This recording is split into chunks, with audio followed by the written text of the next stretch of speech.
Hey guys, mobile ഫോണിൽ MagSafe charging ഉള്ളവർ must have ആയിട്ടുള്ള ഒരു പ്രൊഡക്റ്റ് ആയിട്ടാണ് ഇന്ന് നമ്മൾ വന്നേക്കുന്നത്. സ്പോർട്രോണിക്സിന്റെ ഒരു പോർട്ടബിൾ പവർ ബാങ്ക് അഥവാ വയർലെസ് ചാർജിങ് സപ്പോർട്ട് ചെയ്യുന്ന ഒരു പവർ ബാങ്ക് ആയിട്ടാണ് ഇന്ന് നമ്മൾ വന്നേക്കുന്നത്. ഈ ഒരു പവർ ബാങ്കിന്റെ മെയിൻ ഹൈലൈറ്റ് എന്ന് പറഞ്ഞു കഴിഞ്ഞാൽ വയർലെസ് ചാർജിങ് എന്നുള്ളത് തന്നെയാണ്. ബട്ട് ഈ ഒരു പവർ ബാങ്ക് ഫസ്റ്റ് തന്നെ ഇതിന്റെ മെയിൻ ആയിട്ടുള്ള ഹൈലൈറ്റ് അഥവാ ഡ്രോബാക്ക് പറയാം. ഫസ്റ്റ് ഹൈലൈറ്റ് എന്ന് പറഞ്ഞു കഴിഞ്ഞാൽ നമുക്ക് ഈ ഒരു പവർ ബാങ്ക് കുത്തിയിട്ട് ലൈക്ക് വയർലെസ് ആയിട്ട് വയർ കണക്ട് ചെയ്യേണ്ട കാര്യമില്ല.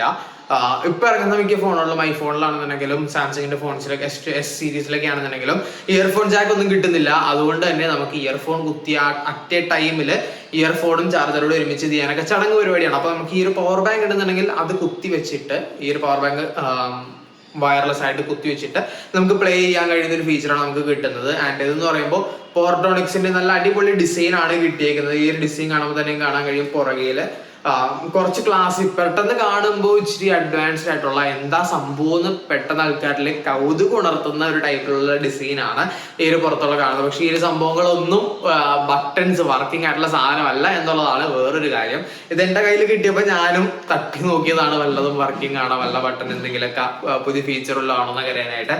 ഒന്നുമല്ല, ഇതിന്റെ ആകെ ബട്ടൺസ് വർക്കിംഗ് ആയിട്ടുള്ളത് മേളിലുള്ള ഈ പവർ ബട്ടൺ മാത്രമേ ഉള്ളൂ. വേറെ ബട്ടൺസ് ഒന്നും ഇതിനകത്ത് നമുക്ക് യൂസ് ചെയ്യാനായിട്ടുള്ളത് ഇല്ല. പിന്നെ ഉള്ളതെന്ന് വെച്ച് കഴിഞ്ഞാൽ കണക്ട് ചെയ്യാനായിട്ട് നമുക്കൊരു സാധാ USB പോർട്ടും ഒരു ടൈപ്പ് സി പോർട്ടും ആണ് നമുക്ക് ഇതിനകത്ത് കിട്ടുന്നത്. ഒരു USB പോർട്ടിൽ നമുക്ക് ഔട്ട് കൊടുക്കാനും ടൈപ്പ് സി പോർട്ടിൽ നമുക്ക് ഔട്ട് കൊടുക്കാൻ കഴിയും. രണ്ടിലേക്കും ഇന്നും ഉള്ള ഒരു ഫീച്ചറാണ് നമുക്ക് ഈ ഒരു പവർ ബാങ്കിൽ കിട്ടുന്നത്. ആൻഡ് ഇതിന് മെയിൻ ആയിട്ട് വയർലെസ്സിന് വേണ്ടിയിട്ടാണ് ഉണ്ടാക്കിയിരിക്കുന്നത്. സോ വയർലെസ് ആബ്സല്യൂട്ട്ലി വയർലെസിന്റെ മാക്സേഫ് ചാർജിങ്ങും നമുക്ക് ഇതിനകത്ത് സപ്പോർട്ട് ചെയ്ത് കിട്ടുന്നുണ്ട്. മാക്സേഫ് വഴി ചാർജ് ചെയ്ത് കഴിയുമ്പോൾ ഉള്ള ഡ്രോബാക്ക് എന്താണെന്ന് വെച്ച് കഴിഞ്ഞാൽ ചാർജിങ് ആയിട്ട് നമുക്ക് യൂസ് ചെയ്യാൻ കഴിയത്തില്ല, ബാറ്ററി ബാക്കപ്പ് ആയിട്ട് നമുക്ക് യൂസ് ചെയ്യാൻ പറ്റത്തുള്ളൂ. രണ്ടും തമ്മിലുള്ള ഡിഫറൻസ് എന്താണെന്ന് ഞാൻ പറഞ്ഞുതരാം. ചാർജിങ് എന്ന് പറഞ്ഞാൽ നമ്മളിത് കുത്തി വെച്ചിട്ട് നമ്മുടെ ഫോണിന്റെ ചാർജ് അഥവാ ബാറ്ററി പെർസെൻറ്റേജ് നല്ല രീതിക്ക് പെട്ടെന്ന് കയറണം. അതാണ് നമ്മുടെ ഒരു ഐഡിയ. സോ ഇത് അങ്ങനെ യൂസ് ചെയ്യാൻ നോക്കുകയാണെന്നുണ്ടെങ്കിൽ എനിക്ക് എൻ്റെ iPhone 12 ചാർജ് ചെയ്യാനായിട്ട് like from about 3 to 5 or something തൊട്ട് 100 വരെ ചാർജ് ചെയ്യാനായിട്ട് എനിക്ക് 4 മണിക്കൂറോളമാണ് ചാർജിങ്ങിന് വേണ്ടി കുത്തിയിടേണ്ടി വന്നത് ഈ ഒരു സാധനത്തിൽ.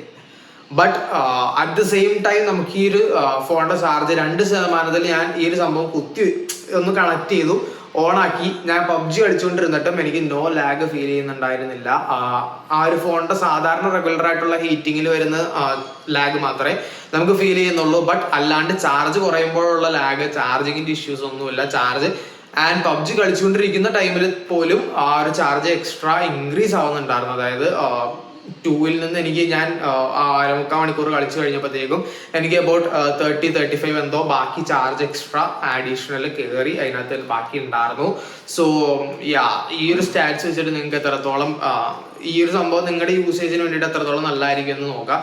ആൻഡ് നോക്കിയപ്പോൾ എന്ന് വെച്ചാൽ 15 വാട്ടിന്റെ ചാർജിങ് ഔട്ട്പുട്ട് ആണ് ഈ ഒരു സംഭവത്തിന് അവൈലബിൾ ആയിട്ട് കിട്ടുന്നത്. അതായത് മാക്സേഫ് വഴി ഔട്ട് കൊടുക്കുന്നത് 15 വാട്ടിന്റെ പവർ ആണ് ഔട്ട് കൊടുക്കുന്നത്. ആൻഡ് ഈ ഒരു ബഡ്ജറ്റ് റേഞ്ചിൽ 1200 രൂപയ്ക്കാണ് ഞാനിത് പർച്ചേസ് ചെയ്തേക്കുന്നത്. ഈ ഒരു ബഡ്ജറ്റ് റേഞ്ചിൽ ബാക്കിയുള്ള സംഭവങ്ങൾ, ബാക്കി അവൈലബിൾ ആയിട്ടുള്ള പ്രൊഡക്ട്സ് നമ്മൾ നോക്കുമ്പോൾ ഈ ഒരു പ്രൈസ് റേഞ്ചിൽ ഈ ഒരു വാട്ടേജ് ഉള്ള ഒരു 15 വാട്ടിന്റെ ഈ ഒരു ഔട്ട്പുട്ട് തന്നെയാണ് നമുക്ക് കിട്ടുന്നതും. ആൻഡ് നോക്കിയപ്പോൾ ആപ്പിളിന്റെ മാക്സേഫ് അഥവാ ബാറ്ററി പാക്ക് എന്ന് പറയുന്ന ആ ഒരു സംഭവത്തിനും ഈ ഒരു സെയിം 15 വാട്ടിന്റെ ഔട്ട്പുട്ട് മാത്രമാണ് കിട്ടുന്നുള്ളൂ. സോ ഒബ്വിയസ്ലി ഈ ഒരു സെയിം ചാർജിങ് സ്പീഡൊക്കെ തന്നെയായിരിക്കും കിട്ടുന്നത്. ബട്ട് ബെറ്റർ ഔട്ട്പുട്ട്, അതായത് വാട്ടേജ് ഔട്ട്പുട്ട് 20 വാട്ടും 30 വാട്ടൊക്കെ കിട്ടുന്ന വേറെ ഇത് ഉണ്ട്. പക്ഷെ അത് എത്രത്തോളം നമ്മുടെ മാക്സേഫിൽ എത്ര മാക്സിമം സപ്പോർട്ട് ചെയ്യുന്നു എന്നുള്ളതനുസരിച്ചിരിക്കും. നമ്മുടെ ഫോണിൽ വയർലെസ് വഴി എന്തോരം സപ്പോർട്ട് ചെയ്യുന്നു എന്നുള്ളതനുസരിച്ചിരിക്കും നമ്മുടെ ഫോണിൽ ചാർജ് കയറുന്ന സ്പീഡ്. സോ അതും ഒരു ലിമിറ്റേഷൻ ആയിരിക്കും ചിലപ്പോൾ. എനിക്ക് കറക്റ്റായിട്ട് അതറിയില്ല, ഞാൻ നോക്കിയില്ലായിരുന്നു. സോ യാത്രയുള്ള കേസ് ഈ ഒരു പ്രൊഡക്റ്റിനെ കുറിച്ച് നിങ്ങൾക്ക് പരിചയപ്പെടുത്തി തരാനായിരുന്നു. Design wise, usage wise and quality wise ഞാനിത് മേടിച്ചിട്ട് 1 മാസം അടുത്തായി. വീഡിയോ ചെയ്യാൻ മടിയായത് കാരണം അവിടെ എടുത്ത് വെച്ചേക്കായിരുന്നു. അപ്പോൾ ഈ ഒരു 1 മന്തിൽ എനിക്ക് ഇതുവരെ യൂസ് ചെയ്തേക്കണേലെ നോ ഇഷ്യൂസ്, ഇതുവരെ ഇഷ്യൂസ് ഒന്നും ഫീൽ ചെയ്തിട്ടില്ല. വർക്ക് ചെയ്തിട്ടുണ്ട്. ഞാനിത് വെച്ച് ട്രിപ്പൊക്കെ പോയിട്ട് വന്നതാണ്. ഇതുവരെ കുഴപ്പമൊന്നുമില്ല. എനിക്ക് അത്യാവശ്യം നല്ല ബാക്കപ്പ് കിട്ടിയിട്ടുണ്ട്. സോ ഗൈസ്, ആവശ്യമുള്ളവരെ do check it out. Link ഡിസ്ക്രിപ്ഷനിൽ കിടപ്പുണ്ടാവും. അടുത്തൊരു നല്ല വീഡിയോയിൽ കാണാം. Bye. Anything you want, anything you need, your mind's got the key ingredient, it's belief. They deceive with the negativity, but I just like